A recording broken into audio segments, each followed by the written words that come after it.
Hey, good morning, everyone. We're ready to get going here. All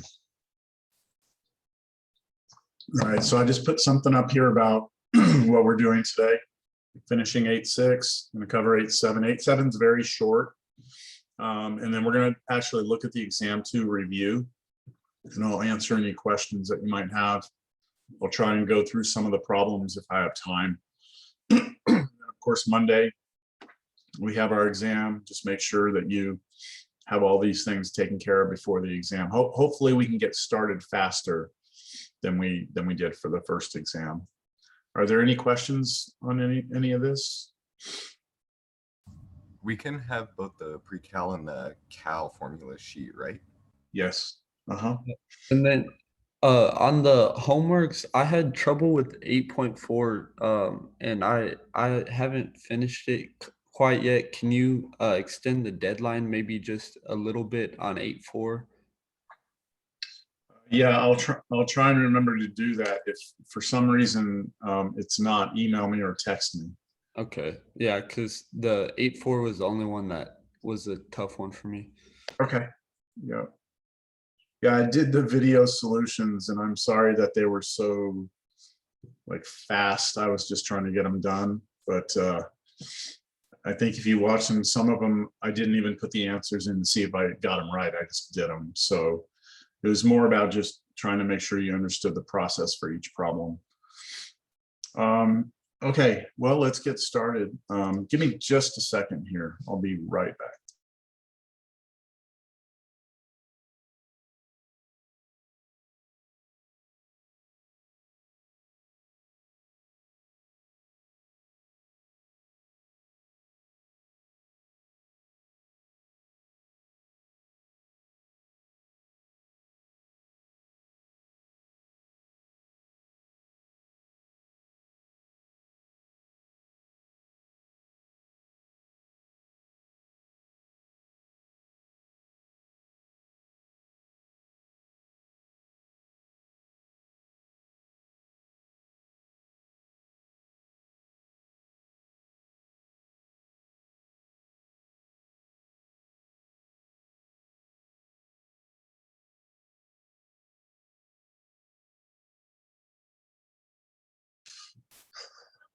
Okay, all right, so we are continuing the double angle and half angle formulas. Last class we got through the double angle, but we never talked about the half angle. So what you're seeing here are the half angle formulas.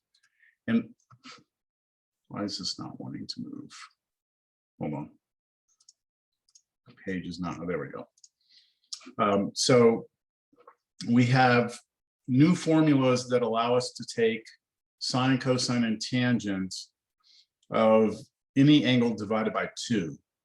And really this formula, even though it looks really kind of like a new formula, what it is a formula we did last time. Let me get to it. I called it the power reducing formula. Where is that thing? You know what? Where the heck is it?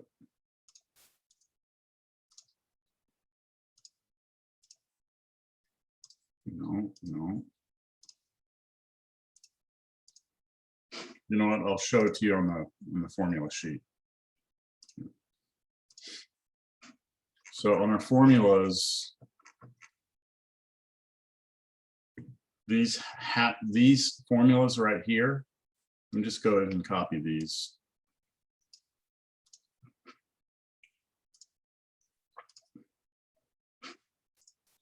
So I'm going to try and show you where these come from. If you take this first formula right here, okay, let me write it down. And I'm going to use, instead of X, I'm going to use, let's say theta.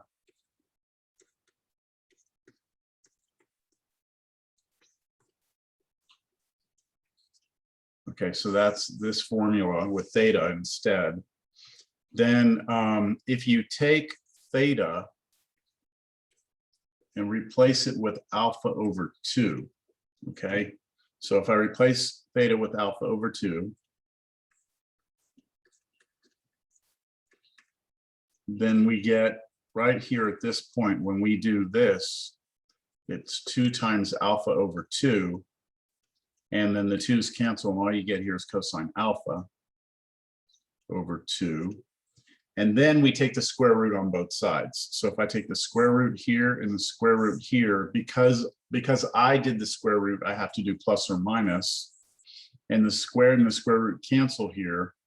And we get sine of alpha over 2 equals plus or minus square root of 1 minus cosine alpha over 2.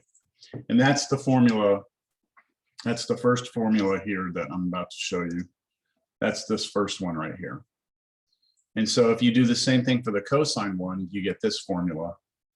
And then tangent is just this one divided by this one, and the 2's cancel, and you get this. And then this last one is just another way. It's just another way of writing this. You can do some algebra on this. You can do like a multiply the top and bottom of this one by the conjugate, and you'll get this. I'm not going to go through the work. I'm just trying to explain to you that this is just another version of this. So these are the main 3 formulas for half angle, and let's just see them in action. So here's one way we could use these formulas. This first problem is asking, you know, use the half angle formula to find cosine of 15 degrees.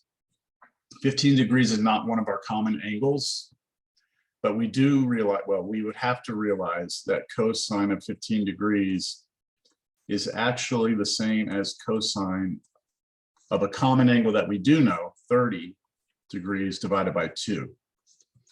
And so the 30 degrees is like the alpha up here. Oh, wait, cosine, sorry.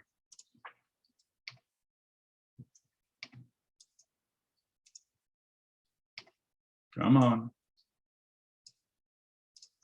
Throw this down here so you can see it.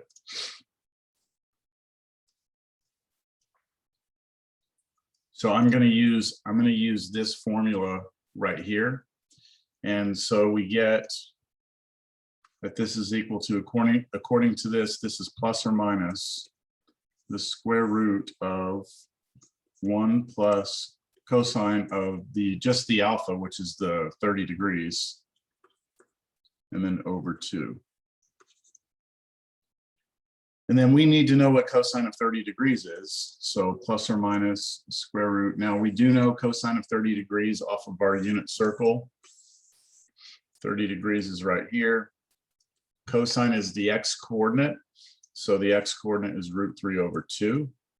Y coordinate's 1/2, but we're really concerned about cosine. So this becomes 1 plus √3 over 2, but then all of that over 2. Y'all okay with this so far? And then we're going to go ahead and let's finish this off. Come on. Let's see if I can grab this.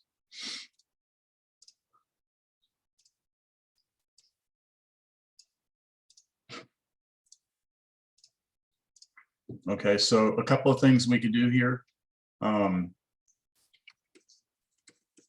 Underneath this radical, we could put these two together by getting a common denominator. So I'm going to basically turn this 1 over 1 into a 2 over 2. And when I do that, I can put the numerators together. So it becomes 2 plus √3 over 2. That's those two together. But then all of that divided by 2. And then I can look at this as being over 2 over 1. That way I have a fraction over a fraction. And then I can flip the bottom fraction up and make it multiplication like that. And so I get plus or minus square root of, let's see, 2 plus √3 over, so I multiply 2 plus √3 times 1, and then 2 times 2, I get 4. And I suppose you could put that as an answer, but you could also do the square root of the top over the square root of the bottom, and the square root of the bottom is just 2. So that would be like a really clean version of the answer, but we're not done. because anytime you have the half angle formula, okay, anytime you use it, you have to determine whether or not you're going to be using the plus or the minus sign. And that's something you have to think through. So let's go to the problem we're working on, which is, let's see, hold on, right here. So remember, our original problem was cosine of 15 degrees, right? And we used all this formula, all these things to arrive at this answer, right? So you need to just think to yourself, where is 15 degrees on the unit circle? Well, it's not a common angle, right? But it is an angle. We know what quadrant it's in. We know 15 degrees is down here. And what we're saying is that cosine of that angle is this answer. So is it positive or negative? Positive, Why is it positive? because the x values in quadrant 1 are always positive. That's right. If we're talking about this point, what we can tell you, or what we can say is that the x coordinate is positive, right? And the x coordinate is cosine. So I know that the x coordinate must be positive in that quadrant, which means that I'm just going to be taking the positive answer. So the correct answer here would be √2 plus √3, like that, over 2, just the positive answer. That is what cosine of 15 degrees is. Any questions? So after we find our answer, we have to go to the quadrant and see which one is positive or negative. Exactly. I'm going to do one more example so that hopefully it'll clarify all this. Let's do this next one, sine of negative 15 degrees. Okay, sine of negative 15 degrees. Let's try this. So if I want to do sine of negative 15 degrees, I first need to realize that, well, negative 15 is not a common angle. So I do know that I can rewrite that as negative 30 degrees over 2, right? Where negative 30 is a common angle. And according to the formula, this should be plus or minus the square root of 1. Do you remember which one it is? Is it plus or minus here? Minus. It's minus. The way that I always remember that it's the minus, is that sine has the letter S in it, and I always think subtract. That's how I remember, because the formulas are exactly the same. These formulas for sine and cosine are exactly the same, except this one has a minus, this one has a plus. So I've kind of like memorized the formula, and then I just, have to remember which sign it is. So I just, in my mind, I say, oh, S subtract, that's the one that has subtract. You'll have your formula sheet, so you don't have to worry about that. But okay, cosine here of negative 30 degrees. And then all of that over 2. Okay, so now I just need to go to my unit circle. I need to go to negative 30 degrees. Negative 30 degrees is down here. And that is a common angle. I know that the x coordinate here is √3 over 2. I don't care about the y coordinate.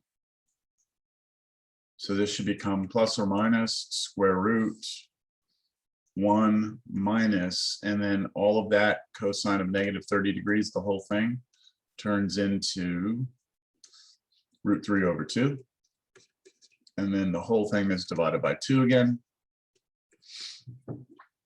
And then you could get your common denominator and do basically what we just did a minute ago. I'm not going to go through the work, but if you do it, you'll get plus or minus square root of 2 minus √3 over 4. So there's some work here I didn't show, okay? But we just did it. So I hope that you can do that again yourself. And then we have to quick figure. question. Yeah, go ahead. It would be over 2, right, on the bottom, because you. Oh, I forgot to take square root. That's right. Yeah. Thank you. That's exactly what we had in the previous one, right? It's a 2. It was a 4 here, sorry, and then you have to take square root. Thank you. Okay, so we have to determine the sine. right? The plus or minus of this, right? So we go back to the original problem. We want to know sine of -15. -15 degrees is somewhere down in the fourth quadrant. And we are looking at sine, right? Which should correspond to the y coordinate here. And because we're in the fourth quadrant, that must be a negative number because we have to go down to get there, right? So that means that our answer is negative square root of 2 minus root 3 all over 2. Does that make sense? Any questions there? Okay, so that's how you use the formula if you have, like, they give you an angle and that angle just happens to be half of something that you know. Let me just give, I'm not going to work through an example, but let me just give you another example of like a problem we could do.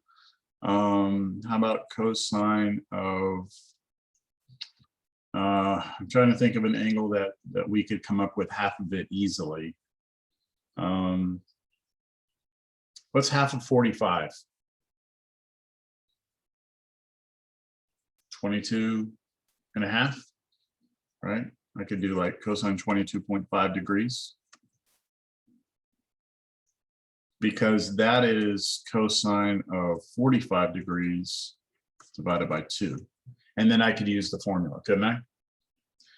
I mean, the formula is useful for certain angles, but it's not useful for everything. Here's another example. Sine of pi over 8. This is a little bit different because I'm using radians.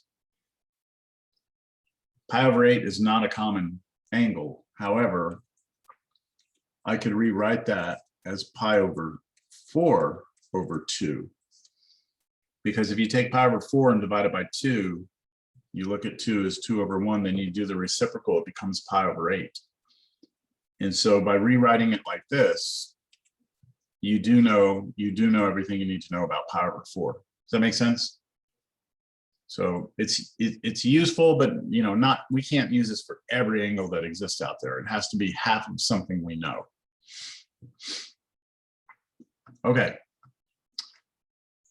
Now let's see how we would use that to do a problem like this. Okay, so this problem right here is going to be a very important problem on the test. All right, I guarantee you're going to have a problem like this. And when we look at the review, you'll see what I mean.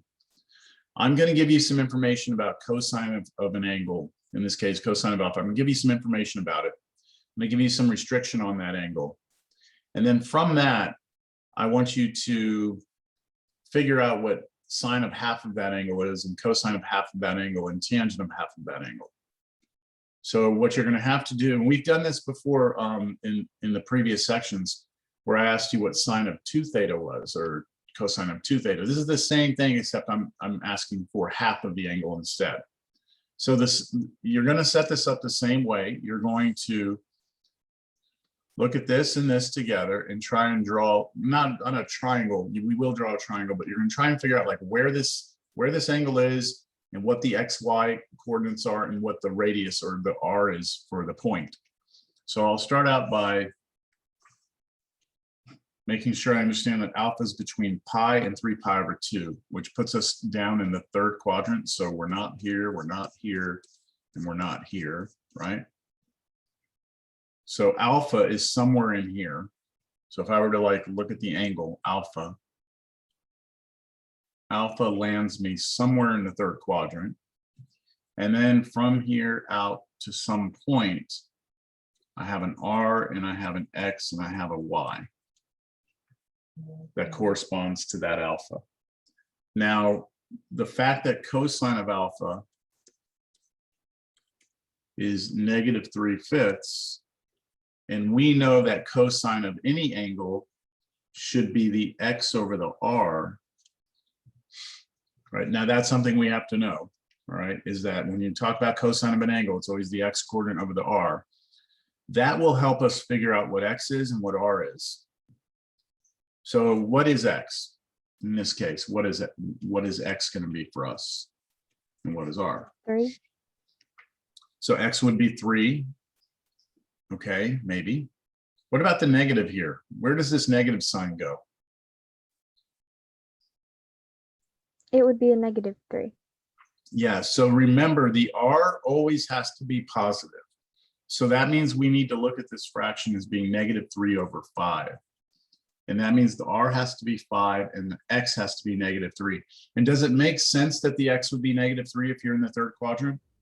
Yes. Think about if you're in the third quadrant, your X has to be -3. So this is where I like to draw a triangle. And I like to put -3 here. I know R is 5 and the Y value I still don't know, right? I still don't know what the Y value is. So what do we do from here? Once The I have Pythagorean theorem. Pythagorean, so I can go say that because I have a right triangle that I can say -3 squared plus y squared must equal the radius squared. Do we need to get this? Because if we use the half angle formula, we're only using terms of cosine alpha, right? That's true, yes. Okay, so what's being brought up here by, For I think tangent, that was Josh, yeah, we is could. that both of these formulas, in order to use these, you only need to know what cosine of alpha is, right? So we could have just shortcutted this and goes, because we have cosine of alpha, right? So that would definitely be the more efficient way to do this problem. But I can promise you on the test, it's not going to be that simple because I'll probably give you something like tangent alpha. And so you're going to have to go through this setup. You won't be able to go straight to the formula. Does that make sense, Josh? Yeah, it does. Yeah. Okay, I mean, it's a great observation, but it's just the technique is more important than the short way because you won't be able to use it on the test. And let me just get ahead. Look at the review. Okay, so if you go look at the review, okay, the review, I give you a problem kind of like this, or I ask you sine of alpha, or I tell you sine of alpha, cosine beta, right? Then I ask you for these things. That's what we did last class. What I'm going to do today is I'm going to add to this parts E and F.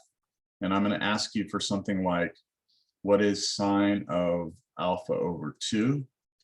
And maybe I'll ask you what is like cosine or maybe even tangent of alpha over 2.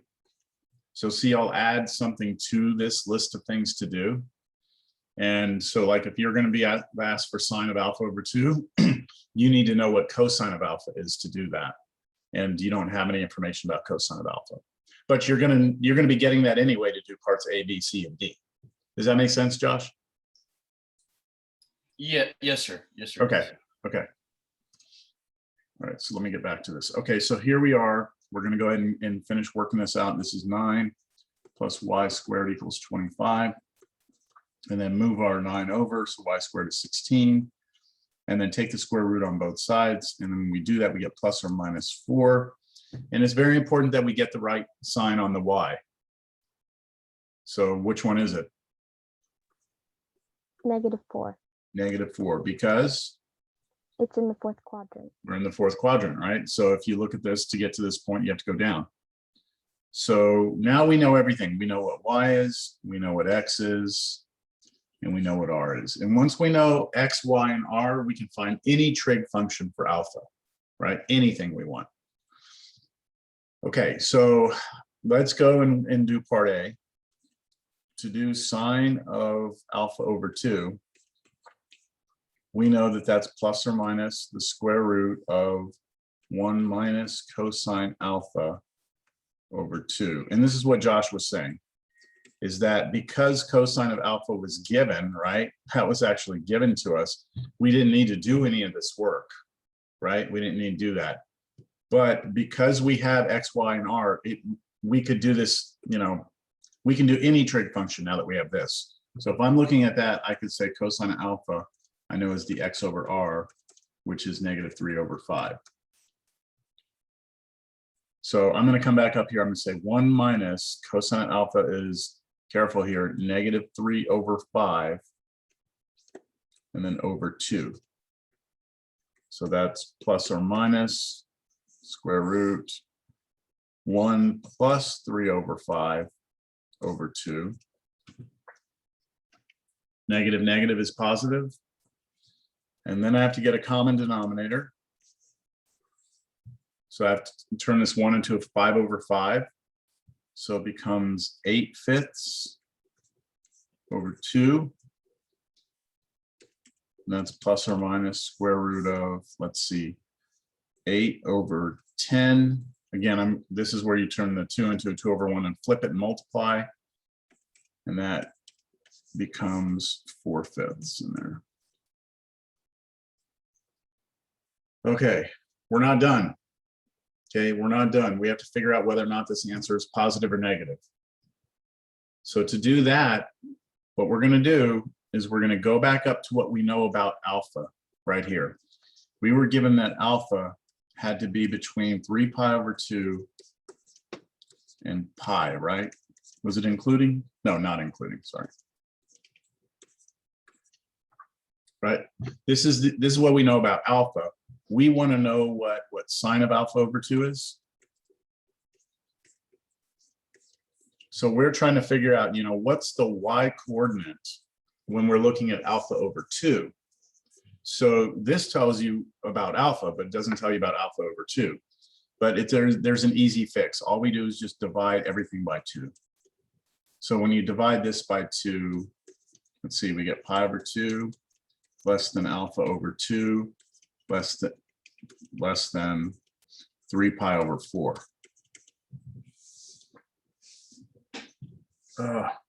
When you have that feeling like you have to sneeze, but you can't quite get there.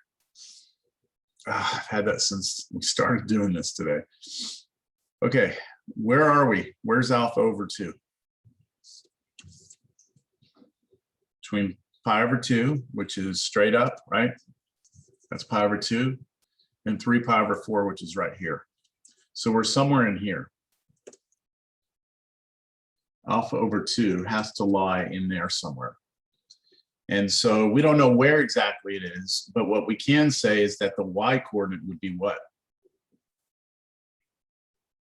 If we're somewhere here. It would have to be positive because we're in the second quadrant. Mhm. So that means my answer is the positive answer to this.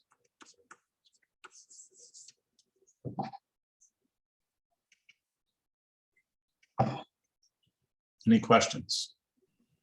Yes, I have a question real quick. Mm-hmm. For the answer square root 4 over 5, should we take the square root of 2 and have it be 2 over square root of 5? You And then can. You can. Just leave it in that form. It's up to you. On the test, I would like for problems like this for you to go from here down to somewhere like this. I'd prefer it if you don't leave it like this. Like this, show me that you can do some of this algebra in here. Here, I mean, if you want to, you could write that as 2 over root 5. If you want, you could write this as 2 root 5 over 5. If you wanted to rationalize the denominators, any of these are okay. Okay. Thank you. Yep.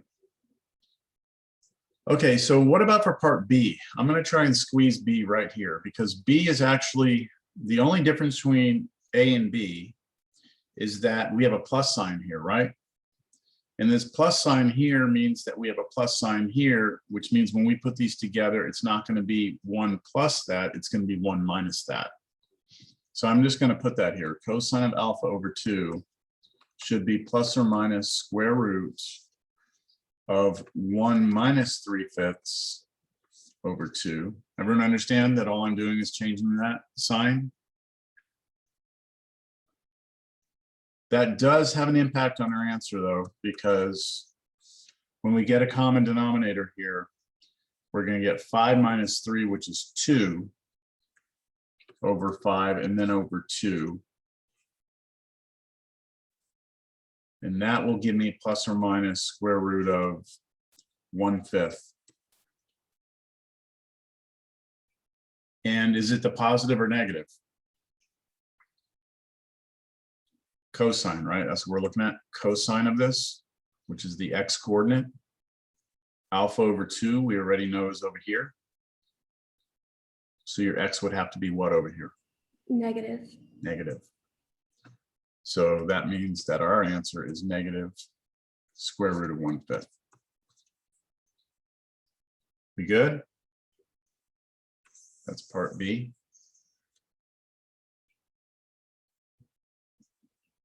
Now for part C, here's how I'm going to do part C. I'm just going to use the fact that tangent of anything is sine over cosine. So this is sine of alpha over 2 over cosine of alpha over 2. That's just the definition of cosine. I mean, sorry, of tangent. And we have, the reason I'm doing that is because we just got these two answers, didn't we? We know sine of alpha over 2 was square root of 4 over 5. So this is square root of 4 over 5. Square root of 4 over 5 over, and then cosine we just did was negative square root of 1 over 5. Now I'm going to run out of room, so I'm going to put this up here. So this answer should be, sorry, there's no equal sign there. This should be equal to negative. Now watch what I do here. Anytime you have the square root of a fraction divided by another square root of a fraction, you can do the square root of the whole thing. And so I'm able to put these two fractions together, and then I'm able to flip this one up to be a 5 over 1, and the 5's cancel. And I get negative square root of, the only thing left there is a 4, and the square root of 4 is 2. So we get negative 2.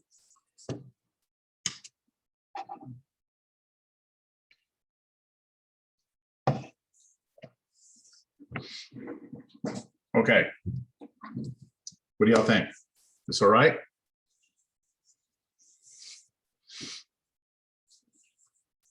All right, this is it for half angle. The last topic is the product to sum and sum to product formulas. Now, these formulas, it's very short. We're only going to do one problem for this, and then the next, there's another set of formulas. We're going to do one problem, we'll be done. So we just have 2 more examples and we're done with 8-7. These formulas do come up. It's not frequent, but they do come up enough that you should just remember they're here. And the power of these formulas is what they allow you to do. They allow you to take 2 trig functions that are being multiplied together. So sine of some angle times sine of some other angle. You have multiplication here between them, a product. And this formula allows you to turn that product into, well, in this case, a subtraction of 2 cosines. And the next formula allows you to do the product of 2 cosines and turn it into an addition of 2 cosines. And then the last one is the product of a sine and a cosine, allows you to turn it into addition. So that's why they call it product to sum. You start out with a product and somehow it turns into a sum or a difference. So let's take a look at this part A. So for part A, here we can use which of these formulas here? 1, 2, or 3? I'd probably use 1, I think. What's that? I'd probably use 1. Since 1, right? Because it's 2 sines multiplied. And this here would be like the alpha, and this would be like the beta in the formula, wouldn't it? Sine of some angle, here in this case 6 theta, times sine of some other angle 4 theta, which is we're going to call beta. So according to this formula, A should be equal to 1/2, all right, cosine of alpha minus beta. So cosine of alpha, which is 6 theta, minus beta, which is 4 theta, and then minus cosine of alpha, which is 6 theta, plus beta, which is 4 theta, and then close that off. But this is just 1/2 cosine of 2 theta minus cosine of 10 theta. And we discussed last time that you should, put these in parentheses, but a lot of times textbooks don't have that. And that's it. You're done. All you're asked to do is express each of these products as a sum. And you might be asking, well, why would I ever want to do that? And just, again, trust me, in Calculus 2, we try and do something with these things, and it's much easier to work with the sum of two trig functions than it is to work with the product. Any questions on that? Because there's nothing else to do here. We are done. You cannot combine those together in any way. Like you can't put those two cosines together. So for part B then, same thing. We want to do cosine of some angle times cosine of some other angle. So this is like our alpha, this is like our beta. And we're going to use here formula 2 instead of 1. So this should be 1/2. Let's see, it's cosine of alpha 3 theta minus beta. Beta is just theta here. And then plus cosine of alpha, which is 3 theta, plus beta, which is theta.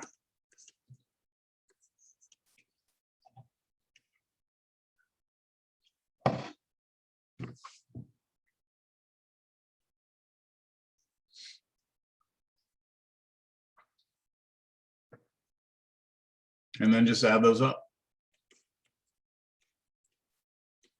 Cosine of 3 theta minus theta is 2 theta, and then cosine of 4 theta. We're done. Nothing crazy here, right? Everything's pretty straightforward. Formula just plug in and we're done. You probably want me to put like a bunch of these on the test, right? And make life easier. Okay, last one we use formula 3. Now there is a little thing we need to be careful with on this one. Watch. Okay, so here alpha is 3 theta and beta is 5 theta. We're multiplying those together so I can use the formula. This becomes sine of 3 theta plus 5 theta plus sine of 3 theta minus 5 theta. But this is sine of 8 theta plus sine of negative 2 theta, because when you take 3 theta and subtract 5 theta, you get negative 2 theta. But that's just sine of 8 theta minus sine of 2 theta. Okay, what happened there on that last line?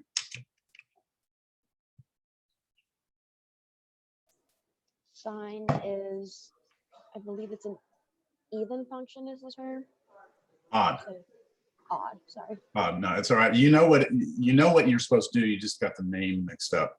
So sine of negative 2 theta is actually equal to negative sine of 2 theta. And that's because we have an odd function here. So remember, sine of negative x is equal to negative sine of x. That was a property of sine being odd. Even functions like cosine is even. Even is like this. Cosine of negative x is just equal to cosine of x. That's what it means to be even. So all I did here, so if you left this right here the way it was, like here, I wouldn't take off. Okay, I wouldn't like deduct points, okay?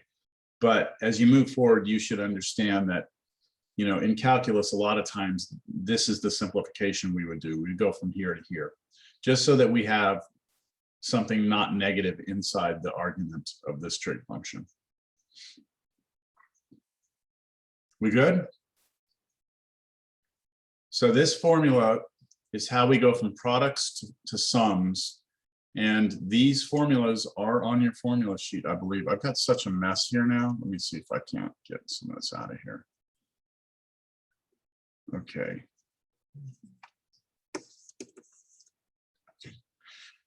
Do we have, maybe we don't. This one doesn't have it.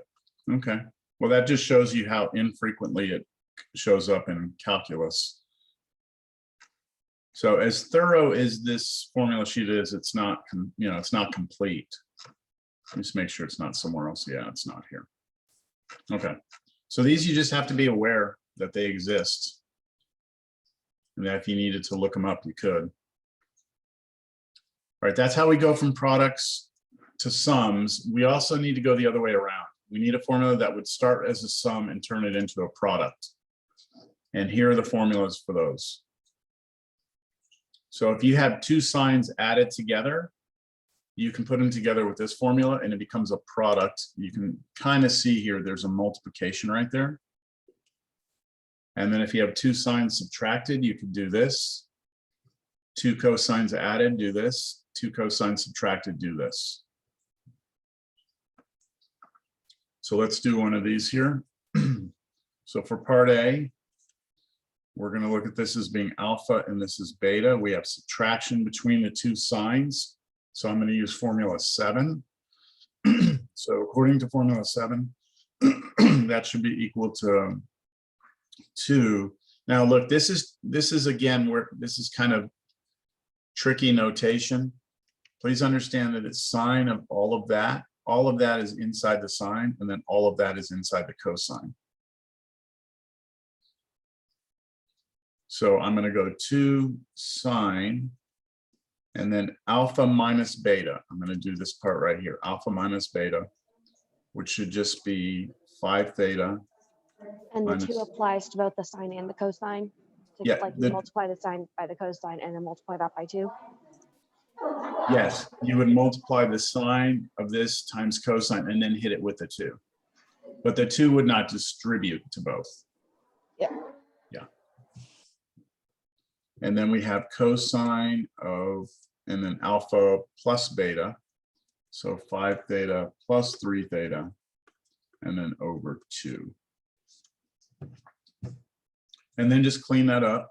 This is 2 sine of, okay, 5 theta minus 3 theta is 2 theta. So that's 2 theta. And 2 theta over 2 is just theta. And then cosine of 5 theta plus 3 theta is 8 theta. So that's 8 theta. And divide that by 2, you get 4 theta. There you go.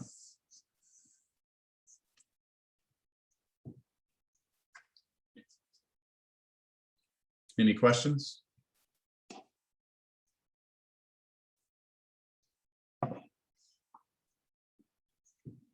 On part B, we have addition between two cosines. So I'm going to use formula 8 for that.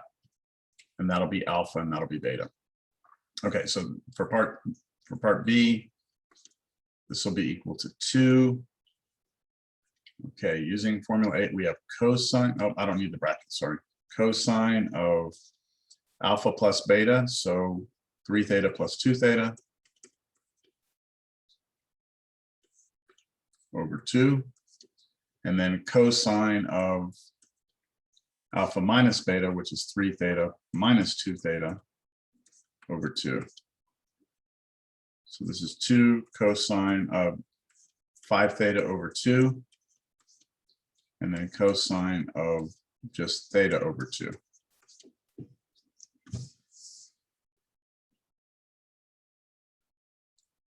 And we're done.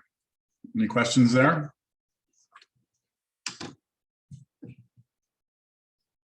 Five theta over 2, leave it. Theta over 2. That's it. That's it for that section. It's just to make you aware that these formulas exist, that we have a way of going from products to sums and sums to products. And that completes everything that's going to be on the test. All right. Are there any questions before we start talking about the review? Do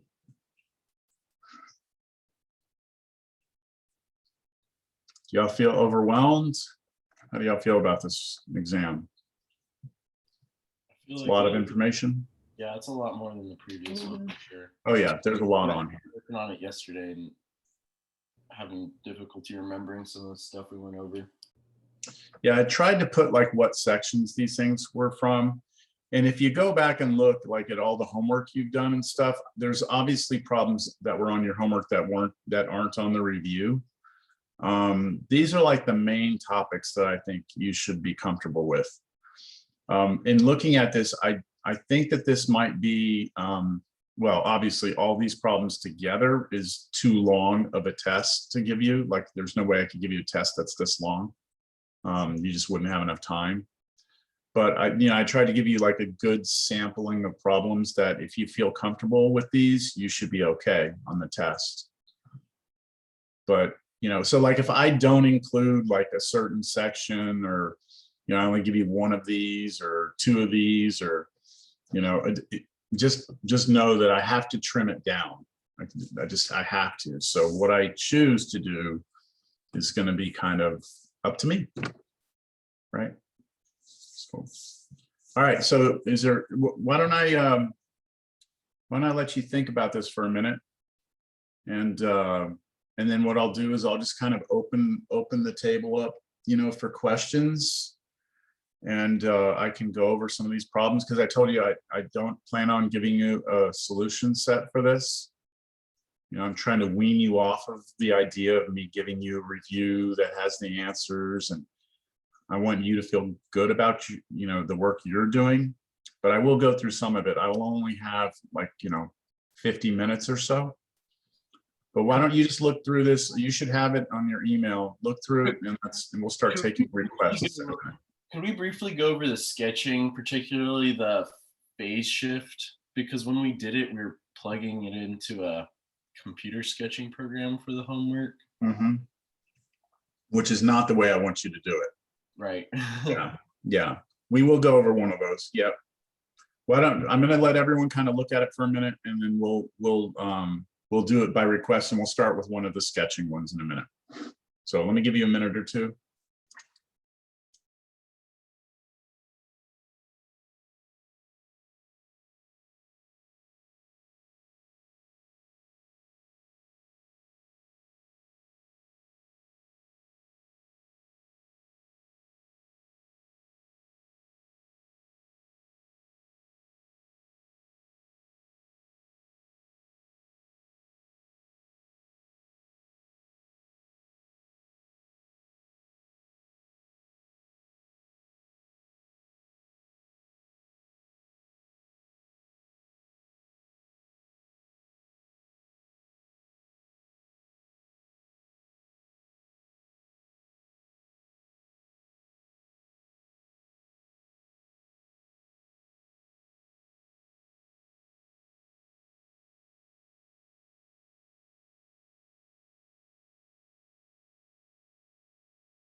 Okay.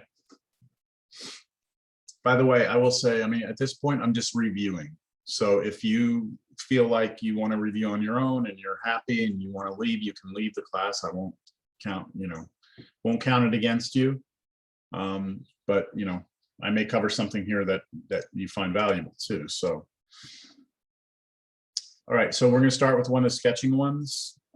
Josh, did you have a request as to which one you wanted me to do?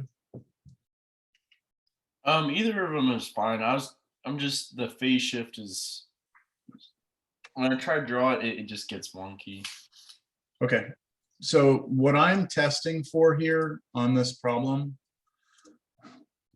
I want to know that you can sketch it. I don't want you to get so caught up in like identifying the phase shift and identifying the period. I want you to know that the process of putting this graph on paper. All right. So for me, the way that I would approach this problem is, well, first I realize that this is a cosecant function, which is the reciprocal of sine. So I'm going to start this problem by actually looking at the graph of this as if it were a sine function. All right. I am also going to recognize the fact that this tells me I have an amplitude of 2 and that it's been flipped over the x-axis.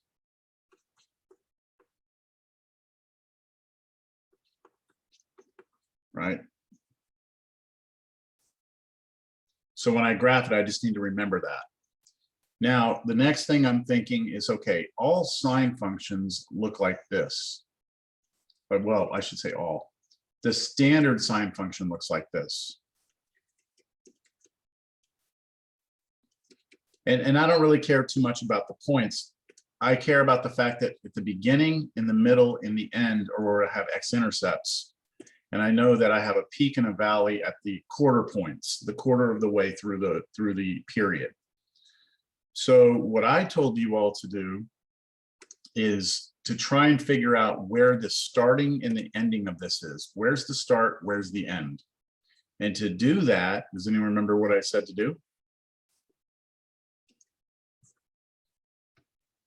Set it equal to 0 and 2 pi. Set what equal to 0 and 2 pi? The argument. Okay, I didn't hear you say that. Good, exactly. We're going to take the argument of this, oh, sorry, this one. We're going to take that argument, we're going to set it equal to two different things, 0 and 2 pi. And that would tell us where we're going to have the starting and the ending of the sine function. So I'm going to set 2x, let me give myself a little more room. I'm going to set 2x minus pi over 4, set it to 0. And then I'm going to set 2x minus pi over 4 equal to 2 pi. And this should give me my endpoints. Right, that's what I'm doing. So on this first one, I move the pi over 4 to the other side, which makes it positive. And then I divide by 2, and that gives me pi over 8. And then on the other equation, I add the pi over 4 to both sides. And I have to add these together, so I have to get a common denominator. So I'm going to write that as 8 pi over 4 minus pi over 4. And that gives me 7 pi over 4. So I'm just going to work this out and talk through it because of time. And I'm not reteaching this right now. So if you have a question about any step I do, just please let me know. When we subtract the pi over 4 to the other side, isn't it supposed to be, or we're supposed to add pi over 4 to the other side? What did I do? When I subtracted? Yes. I'm distracting myself. I apologize. Okay, 9 pi over 4. Thank you, Brianna. Okay, so yeah, add pi over 4. So add that common denominator, 8 pi plus pi is 9 pi. Divide 4 by 2, or divide this by 2, which means you double the denominator, comes 9 pi over 8. Okay, we good so far? Now I'm going to start trying to get a general idea of what's happening here with this graph. So my graph, I know I have endpoints at pi over 8 and another endpoint here at 9 pi over 8. I know for sure that the sine function, not the cosecant, the sine function, which I'll graph in gray, has a starting point here, an ending point here. And now I need to figure out what's halfway, what's a quarter of a way, and what's 3/4 of the way. So I always start with the halfway point. And the halfway point, how do I teach you all to find the point in between two numbers? The halfway point? Add them and then divide them by 2. Add them and divide by 2. So take the average. So to figure out what that middle point is, what I'm going to do is I'm going to take pi over 8. I'm going to add 9 pi over 8 and divide the whole answer by 2. So that gives me 10 pi over 8 divided by 2, which gives me 10 pi over 16. So again, I take the 2, treat it as a 2 over 1, and then flip it up to a 1 over 2 and multiply. And then I'll reduce this fraction to 5 pi over 8. 2 goes into each of those, right? So this is 5 pi over 8. On your exam, I need to see these points. You can't just draw me like what you get when you type things into your calculator, graphing calculator. I want to see all this work done. Okay, so I know this point is a middle point because the sine function has to look like this, right? And now I need to find the point in between those 2 points. So I'm going to go find this one now. To do that, I add that number and divide by 2. So pi over 8 plus 5 pi over 8 over 2. This is 6 pi over 8 over 2. This is 6 pi over 16, which is 3 pi over 8. And if you do this enough, you can kind of start to see what's happening here. Like to go from here to here, I went from 1 pi over 8 to 3 pi over 8. So I jumped by 2 pi over 8, right? That's how much I jumped by. And then from going from 3 pi over 8 to 5 pi over 8, I jumped again by 2 pi over 8. So on the next one, I should jump by the same amount, 2 pi over 8. So what should the next one be? 7 pi over 8. 7 pi over 8. Now I could have just taken the 5 pi over 8 and the 9 pi over 8, added them up, divided by 2, but you can start to pick these off a lot quicker once you see the pattern. And if I added 2 pi over 8 again, I get 9 pi over 8. So it all kind of makes sense, I hope, to you that this is correct. Okay, now a standard sine curve would go, you know, up and then down, but I need to remember that this was supposed to have an amplitude of 2. So I put 2 and negative 2 here, and it's flipped over the x-axis. So instead of going like this, it's going to go the other way. So I'm going to draw it, but watch, I'm going to do it dotted. Oh, this will be the lowest point, and then the highest point will be here. So that's not very good. Remember, it's supposed to look like a smile. And then it's going to turn into a frown. Oh, wow, it's bad. Something like that. And this would be the graph of -2 sine of this. But we are trying to graph cosecant. So the way we do cosecant is once we have the sine there, everywhere we have an x-intercept, we draw vertical asymptotes.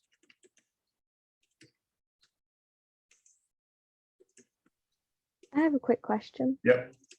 So by doing the endpoints, that just includes the phase shift already? Mm-hmm. Yep.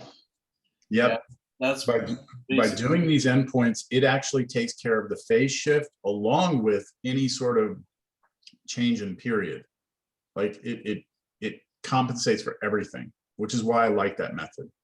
Josh, do you have something?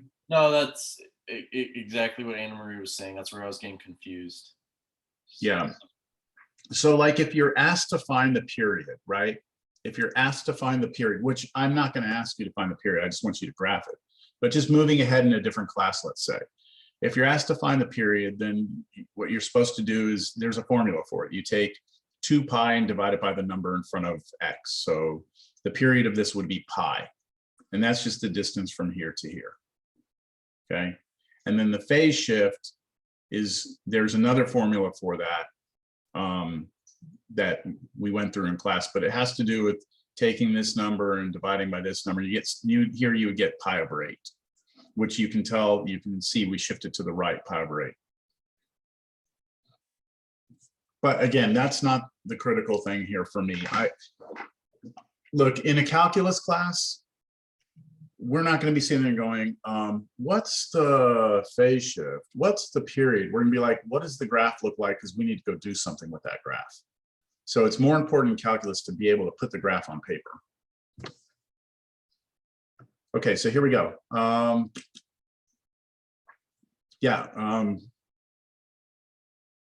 explain the rest in a minute. So now I'm going to graph it. You ready? Here comes cosecant. So now you just have to remember how cosecant works. You go to the lowest point here and you draw a little U that stays in between your vertical asymptotes. And then you go to the other kind of highest point here and you draw a U that goes between those two verticals. And that is the graph of this. So what's in black down there, right? This black graph is -2 cosecant of 2x minus pi over 4.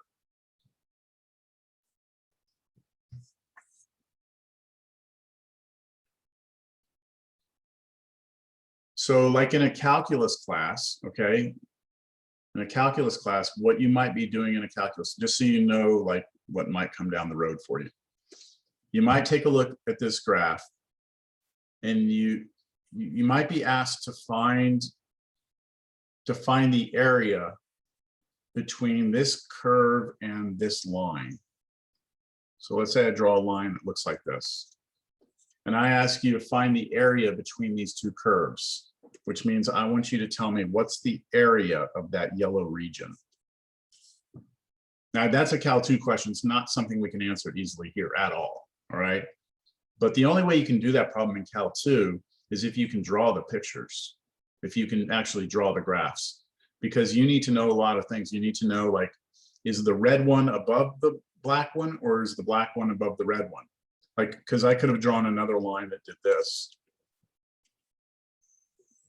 And then you'd be trying to figure out, like, what's the area between them. And so here it doesn't look like you would have it. It would probably be over here on another period. It would cross through somewhere over here. So you got to have an idea what the pictures look like, or else you can't do the problem.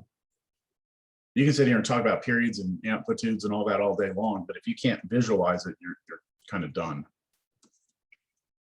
Okay, does that help? This is the type of thing I want to see. Convert it to sine. Tell me a little bit about the amplitude and the flipping if it happens. Go get your endpoints. Once you have your endpoints, go get your quarter points and half points. Make sure you understand what a sine graph looks like. Right? Had this been cosine instead, right? Like, let's say this was secant, then when I found these points, I'd have to remember that for, let me do it this.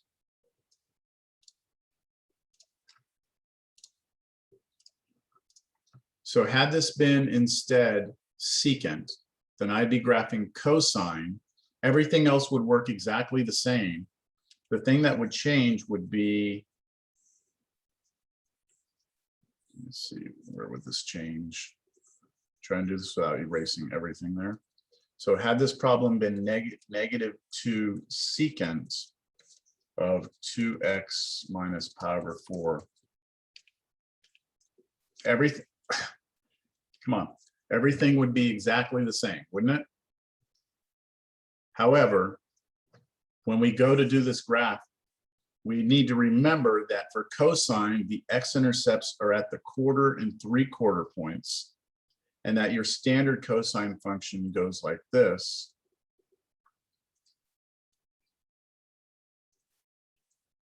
But we're flipping it, right? We're flipping it because we had an amplitude, right? The -2.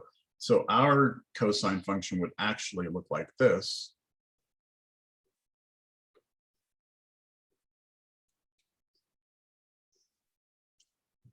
And then to draw the secant function, everywhere where we hit the x-axis, we draw a vertical asymptote. And then this is the part that was kind of tricky, is because we didn't go past pi over 8, we would have to only draw, well, we would draw just the right half of this thing. Oh, sorry, I'm on the wrong side. Here we go, here. I draw the right half, and I go to the highest point. I draw this u in here like this. And then down here, I'd only draw that half like that. That would be the difference if that had been secant instead. Questions? Okay, more requests. So we've done that. Can you do problem 12? Which one? 12? 12. Oh, by the way, make sure you add this to your number 9, sine of alpha over 2, cosine alpha over 2. And you should probably do the same thing here, just add that.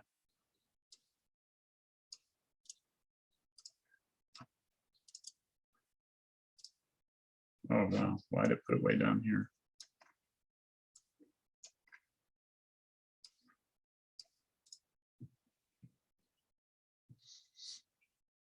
Okay, number 12, find the exact value of this.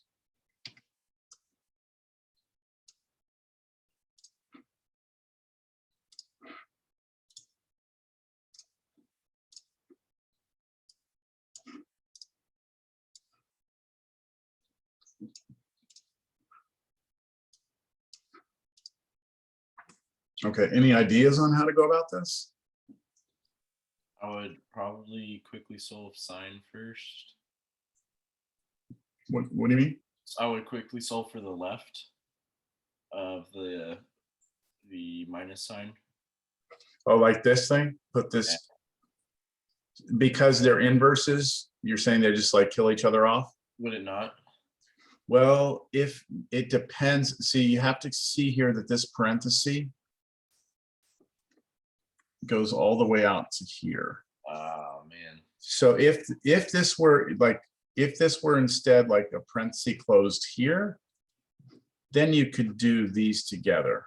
But because you don't have that, because you have this, it's sine of those, it's sine of these two subtracted first. So you can't do that property yet. There is something you can do. You have to treat this whole expression right here like alpha and this whole expression here like beta. So remember that when you take arc sine of something, this gives you an angle, right? And when you do arc tangent of something, you get an angle. So why don't we call this, whatever it is, why don't we call it alpha and we'll call this one beta? That sound fair? Gosh. So ultimately, aren't we trying to find sine of alpha minus beta? That's what we're trying to find? Okay, that is a difference. That is a sum or addition formula for sine. This is one of the sections we covered a while back. So what does this turn into? Anyone remember? Let me go to the formula sheet. That way, you know, for the test, you know, this is what you do. So you say, okay, I have sine of alpha minus beta. So it's sine of alpha cosine beta minus cosine alpha sine beta. I'm going to use that right there. So do you see, Josh, you have to realize first that you can't work with this. You can't do what you want to do because of the big parentheses, but then you recognize that this is something you can break down. I'm just going to write the formula down first. Was it minus or plus? I think sine stays the same. Sine is Yes, minus. sine stays the same. Okay, there you go. So there it is. All right, now this is where you're going to be able to use that shortcut, but let's just write everything down first. So let's do this one first, sine of alpha. So sine of alpha is sine of, okay, now what's alpha? It's all that, right? So it's sine inverse of -4/5. Then we say times, because there's a times there, cosine of beta, but what's beta? Well, beta is all that. Arctangent of 3/4. Then we have minus cosine of alpha, but alpha is sine inverse of -4/5. And then lastly, sine of beta, but beta is arctangent of 3/4.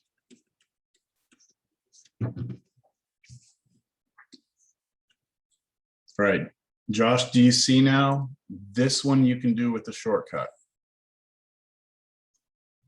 Yeah. Yes. That's the only one though. It's the only one that is the two inverses right next to one another. So that will become -4/5. Okay, so we're happy about that. But the rest of this, nothing is an inverse of, they're not inverses of one another. So what I'm going to do now is I'm going to kind of pause up there, okay? And I'm going to start doing some work down here. First thing I'm going to do is I'm going to write down what alpha is. Alpha, I said, was sine inverse of -4/5. And I'm also going to write down what beta was over here. Beta is arctangent of 3/4. Okay, I'm going to work with both of these separately. All right, if I'm saying that alpha is sine inverse of -4/5, what I really mean is that sine of alpha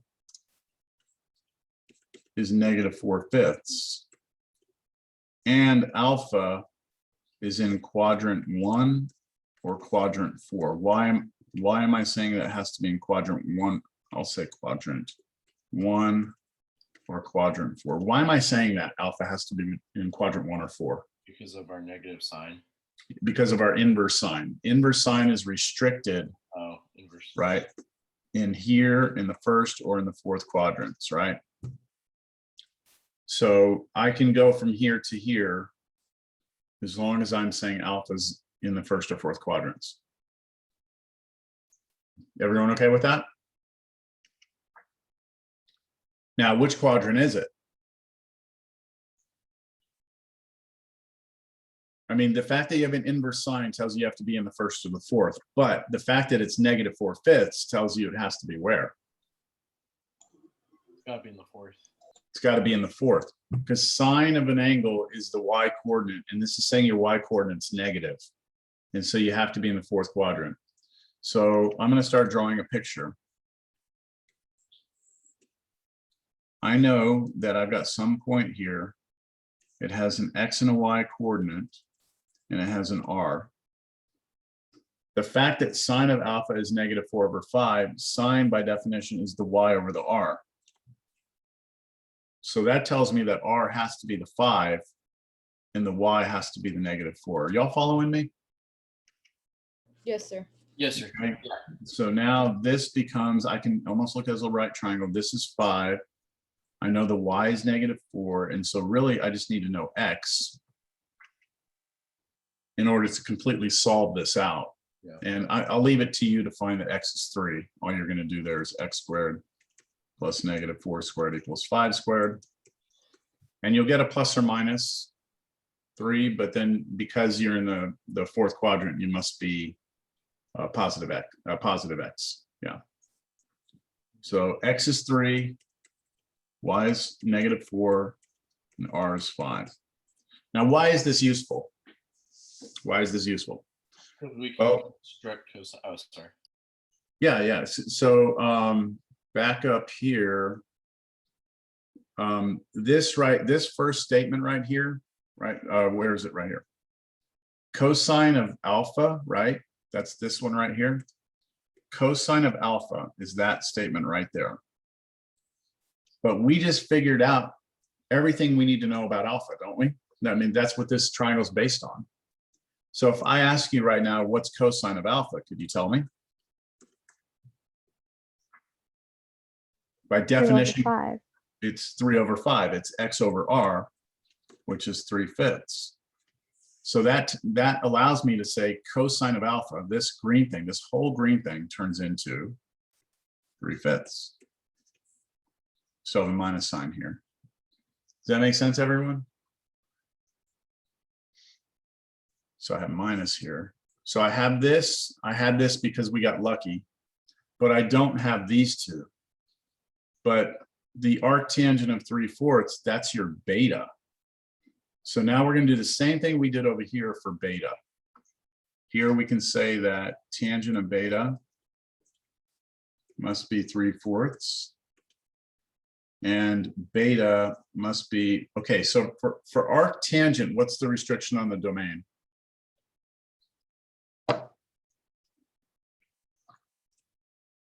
No, it's 1 and 4 again. So we have to be in the first or the fourth quadrant for arctangent. So if tangent beta is positive, which quadrant do we have to be in? First. First quadrant, because that's a positive number. And so if I draw a picture, I've got an angle, I've got an X, I've got a Y, I've got an R. But again, tangent by definition is your Y over your X. And so the Y should be 3 and the X should be 4. And I'll leave it to you to show that the R must be 5 then. And so now you know everything you need to know about this. So let me go back up here. We want to know what cosine of beta is, right? That's what this means, cosine of beta. Well, what is cosine of beta according to this drawing here? If we know that x is 4, y is 3, and r is 5, cosine of beta. Go ahead. Cosine of beta would be what? I thought so. It'd 4 be, fifths. it'd be our x over our r. R, 4 over 5. And then over here, we want to know, let's see, I'm running out of colors here. Sine of beta, that's what this is. And so sine of beta, according to this, would be the y over the r, which would be 3/5. And multiplication between those.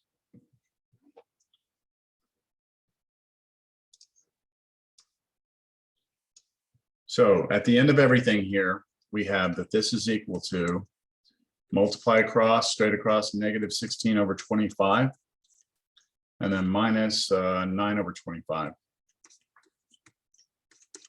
And wow, -25 over 25, which is -1.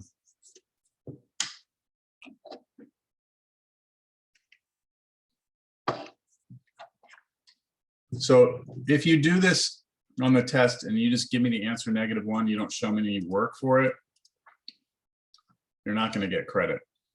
The main part of this problem is for you to understand first that you can use this difference formula to create a problem that you can work with. And then for you to go figure out everything you need to know about alpha and everything you need to know about beta within those quadrant restrictions, so that you can come up with accurate values for x, y, and r for each of these, and then use that to kind of just finish this out. All right, this is a good problem. This is why it's on the review. I think there's a lot of different concepts from what we've done in this chapter within this problem. So if you can do this problem, it shows that you really understand a lot of different things. Okay, what next? How about these identities? I mean, when it comes to identities, I'm just going to give you an identity and tell you to show it, right? So you're going to have to start with one side and turn it into the other.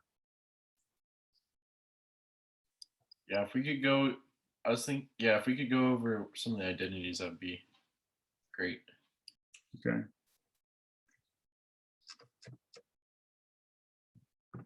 Pick one. I haven't done these, so.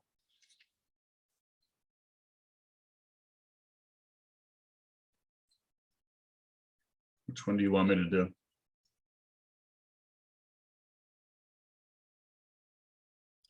Think What? E and F look tricky. Okay. I was hoping you wouldn't pick E.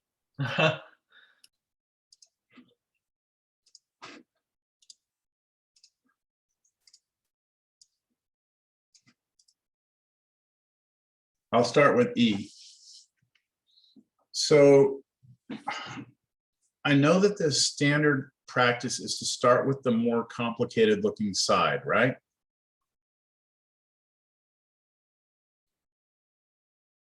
But on E, I'm actually thinking that's probably not going to be helpful.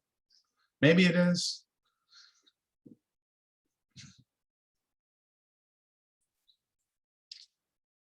What I'm thinking about right now is, what would you do? You know, like, I know what I would do, but what would you do? Would you start with the more complicated side and try and turn it into sine 3 theta? I would try to break down sine 3 theta into the addition or subtraction Yeah, see, formulas. I think that's probably better. We start with the left-hand side. And the reason we start here is because there is a clear direction we can go with this. We can do 2 theta plus theta, right?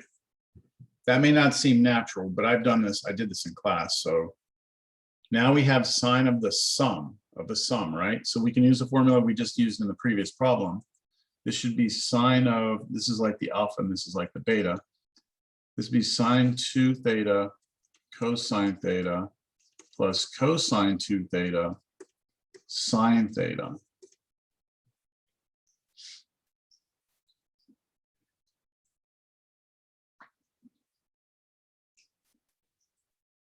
I like that. Now what?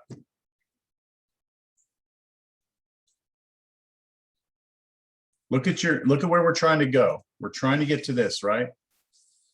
Our answer has nothing but signs in it, right? And signs of theta, not 2 theta. We So could maybe rewrite those cosines using the Pythagorean. we could if they were squared, but they're not squared. Right? For cosine 2 theta, we could use a double angle formula. Okay, so you could do something with this that would turn it into something, yeah, with a double angle. It'd be 1 minus sine squared theta, right? Well, that would be up to you, right? So if we go back and look at our formula sheets, when it came to cosine of the double angle formulas, when it comes to cosine of double of an angle, you had 3 different ones to choose from. And I think, Maddie, you said this one, right, Maddie? Yes. Was that you, Maddie? I hear, but I'm not seeing. Why did you choose this one and not the others? Because the others have a cosine in them. Yeah, the others have cosine. We're trying to eventually get to just sine. So 1 minus 2 sine squared, I think that's a good choice. Let's go with that over here. This is going to turn into 1, what is it, plus minus? Minus 2 sine squared. Minus, so be real careful there, 2 sine squared theta. And then you still had a sine theta next to that. Okay, so that's this right here, plus in front. Now, this sine of 2 theta that we have out here, that sine of 2 theta, we can't end with that because our answer needs to have thetas in it, not 2 theta. So I do also need to work with this sine 2 theta. So is there a way to turn that sine 2 theta into something with just theta, not 2 theta? It could be 2 sine theta times cosine theta. That formula right there. Sine of 2 theta would be equal to 2 sine theta cosine theta. So that's the only formula I have for that one. Let me use it then. So sine 2 theta, I'll do this one in green. This part right here turns into 2 sine theta cosine theta. But what did we have next to it? A cosine theta. A cosine theta. And those are being multiplied, right? Yes. But if I have 2 cosines being multiplied, then my next line could be 2 sine theta cosine squared theta plus sine theta minus 2 sine cubed theta. So all I did here is distributed the sine through to both. And I think, Josh, you said earlier that we could use Pythagorean up here, right? And I said no, because we don't have squared on them. Yes, sir. But now you do. You see, you have a cosine squared here. Yes, sir. So you could replace that now with 1 minus sine squared theta. And then plus sine theta minus 2 sine cubed theta. And then distribute this through. So 2 sine theta minus 2 sine cubed again, theta, plus sine theta minus 2 sine cubed theta.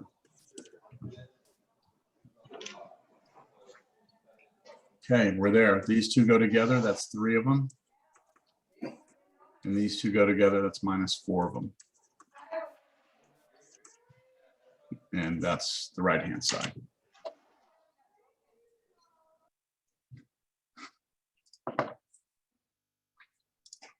So it would be very hard, I think, to start with the right-hand side and somehow go backwards to this. That's why when I said, you know, I saw number 3 and I said, I saw E. When I put it on the review, I was like, that might cause some people some problems because they've got to start on the left side, not the right. Okay, that was a good one. Any questions on that? You don't want to look at F? Yeah, let's do F. Knock it out. Do it.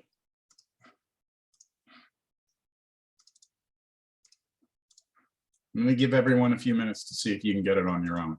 Maybe just like 2 or 3, just to see how far you can get if you haven't tried it.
All right, what do y'all think?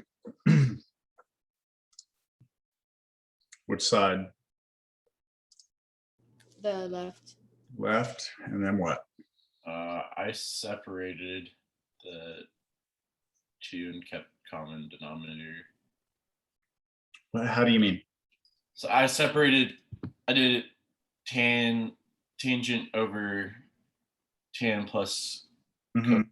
cotangent minus cotangent over tan theta over. Okay. Theta.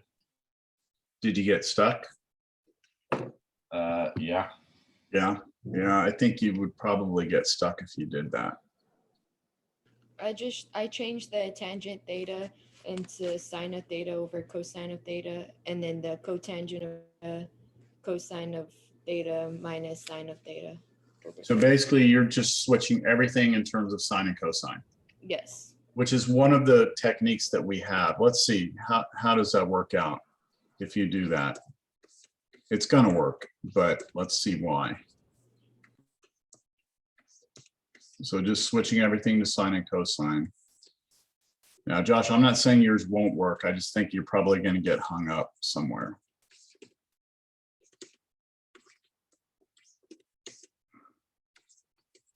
Okay, so that's what the left-hand side really means. Tangent is sine over cosine, cotangent is cosine over sine. Now, we do that so that we can put these together with a common denominator. So we can multiply here, top cosine theta, bottom cosine theta. Oops, sorry, wrong one. Sine theta here, sine theta here. You got a common denominator, and then over here we need a cosine theta here and a cosine theta here. And on the bottom, I'm gonna do the same thing. So sine theta here, sine theta here, cosine theta here, and cosine theta here. And then I can multiply through and put them together. So when I do here to here, I get sine squared theta. Then I'll have the minus sign. Then I'll have here to here, I'll have cosine squared theta. That is not 1, because there's a minus between them, over the common denominator. But then that's all over, same thing, sine squared theta there, plus cosine squared theta there. That is going to turn into a 1 over the common denominator sine theta cosine theta. This was a homework problem, I think. I feel like I did this in the homework. Yeah, it looks familiar. Yeah.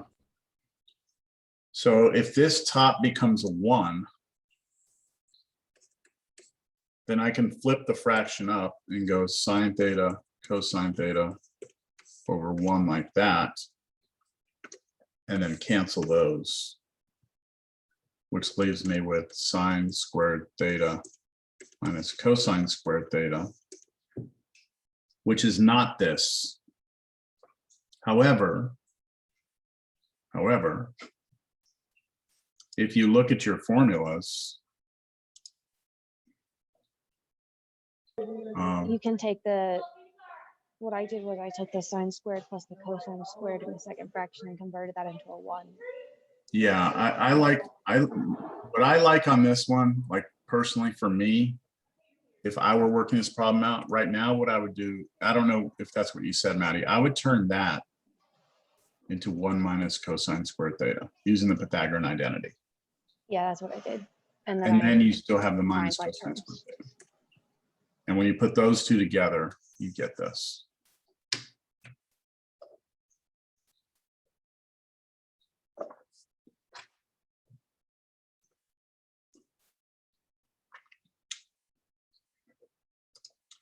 So I wonder if there's another way we could have done this.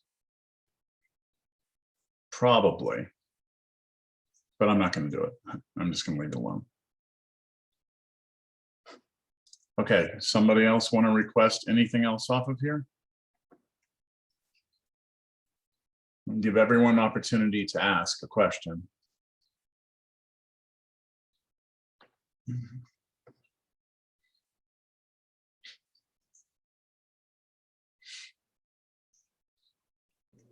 Do you mind doing one of the general solutions? Right here? Yeah, which one? Anyone. It doesn't matter. All right, I'll do one of the harder ones, then I think.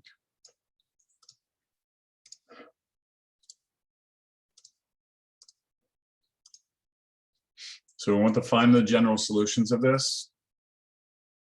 So it's a trigonometric equation, right? We have an equation. We're trying to solve for theta. We're asking what thetas make this equation true. So I noticed that I've got cosines in here and sines in here. And so what I'm going to do first, and I noticed that the sine is squared, which starts making me think quadratic. So I'm going to first convert the sine squared into 1 minus cosine squared. And it's very important that I understand that that 4 in front would get distributed through.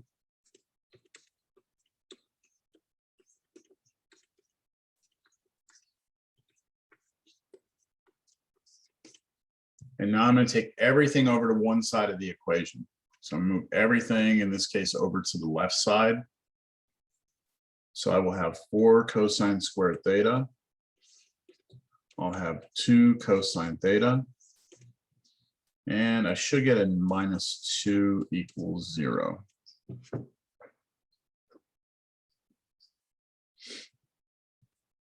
that okay with everyone? Everything went to the left? I also noticed that I've got a factor of 2 in all of these. So I could divide everything by 2.